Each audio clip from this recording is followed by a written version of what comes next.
Je reçois Anissa Araou pour le fait marquant. Bonjour Anissa. Bonjour Nadia, bonjour Zineb. Comment ça va ce matin? Ça va, merci. Alors, aujourd'hui, vous allez nous parler de quelque chose de très important. L'Amérique a rendu hommage hier à Martin Luther King, icône de la lutte pacifique contre les inégalités raciales, assassiné, on s'en souvient, il y a 50 ans, à Memphis, par un ségrégationniste blanc.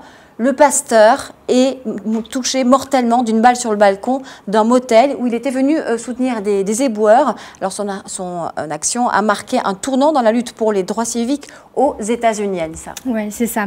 Alors, le 28 août 1963, âgé de 34 ans, Martin Luther King organise la célèbre marche pour l'égalité à Washington, qu'il décrit comme la plus grande manifestation de liberté dans l'histoire des États-Unis. Ce 28 août 1963, en s'avançant face aux 250 000 personnes massées devant lui, Martin Luther King sait qu'il doit marquer les esprits. La veille, des heures durant et jusque tard dans la nuit, il préparera son discours, un discours mythique que je vous propose d'écouter.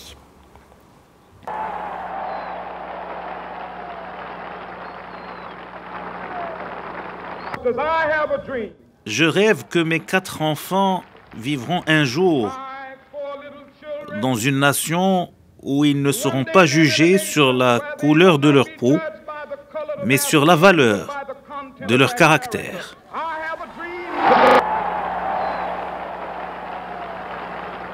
Alors, c'est un discours que tout le monde connaît, Anissa, mais le combat de Martin Luther King ne s'arrête pas à ce moment-là.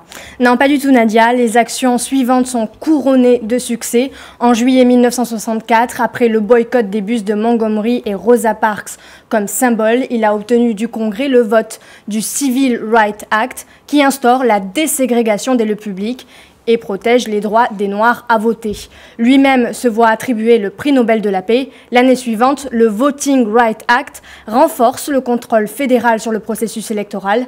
Pour les 19 millions d'Afro-Américains, c'est la fin de l'apartheid. Mais son mouvement est menacé par la guerre du Vietnam à laquelle il s'oppose, dénonçant l'impérialisme américain.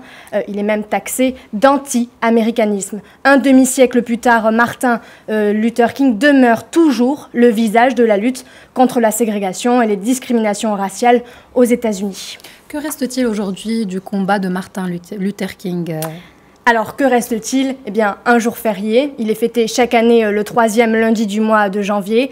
Un discours, I Have a Dream, que vous venez d'écouter, le prix Nobel de la paix en 1964. Aujourd'hui, Martin Luther King est perçu comme celui qui avait un rêve et celui qui se baladait en promouvant la paix. Or, Martin Luther King ne correspond pas qu'à cela, à cette figure stérile qui est dans la mémoire de tant de gens. C'était un activiste qui a été 30 fois en prison au moment de son assassinat. Il menait des campagnes les plus importantes, promettant de bloquer Washington avec une manifestation massive contre la pauvreté. Martin Luther King on lui doit aussi des inventions pratiques, le boycott, les sit-ins, les marches pacifiques. Son rêve est repris par une nouvelle génération de militants et de militantes dans le mouvement des Black Lives Matter, un mouvement né du cauchemar des violences policières, institution où sévit encore un racisme structurel et où les questions raciales continuent de diviser l'Amérique avec les fortes inégalités entre Noirs et Blancs. Zineb. Alors, boycott, marche pacifique, sitting, tout ça, c'est vrai, ça vient de Martin Luther King.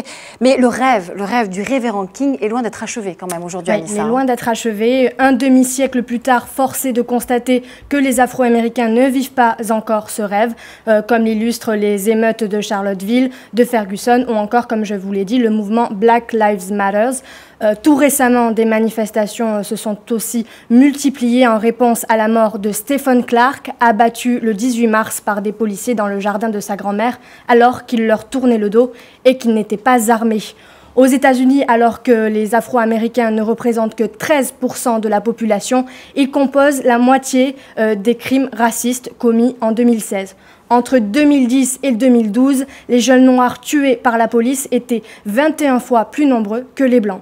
Autre chiffre frappant, un Afro-Américain en 2010, un noir avait 6 fois plus de chances de retourner en prison qu'un homme blanc. Les noirs aux États-Unis sont plus fréquemment condamnés. Depuis 1999, 47% des erreurs judiciaires ont concerné des noirs.